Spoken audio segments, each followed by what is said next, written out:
Hello friends, welcome to my channel. Friends, अपनी इस video को स्टार्ट करने से पहले मैं नए आने वाले यूज़र से ये रिक्वेस्ट करूंगी कि वो हमारे चैनल को सब्सक्राइब करके जल्दी से बेल आइकन के बटन को प्रेस कर दें कि आप लोग किस तरह से अपना हेल्दी लाइफस्टाइल बना सकते हैं।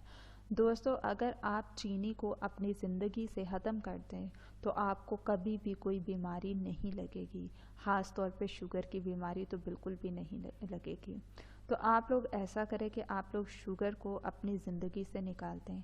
अगर आप ये निकाल देंगे तो आप लोग बिल्कुल सेहतमंद और तंदुरुस्त रहेंगे। और अगर आप लोग इसको यूज़ करेंगे तो आप लोग इसका मतलब है स्लो पॉइज़न ले रहे हैं।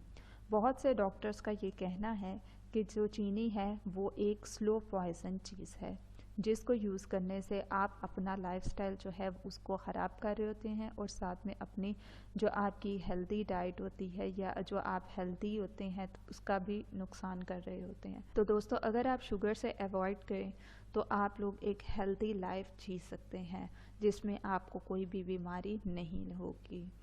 शुगर से बनी हुई चीज़ें और शुगर आप लोग ना खाएं। मैदा और मैदे से बनी हुई चीज़ें ना खाएं। इसको ना खाने से ही आप लोग हेल्दी लाइफस्टाइल अपना सकते हैं। सो दोस्तों, ये थे आज के हमारे टिप्स और बेनिफिट्स। सो मज़ीद वीडियोस के लिए हमारे चैनल को सब्सक्राइब करके जल्दी से आप लोग बेल आइकन के बटन को प्रेस कर दें।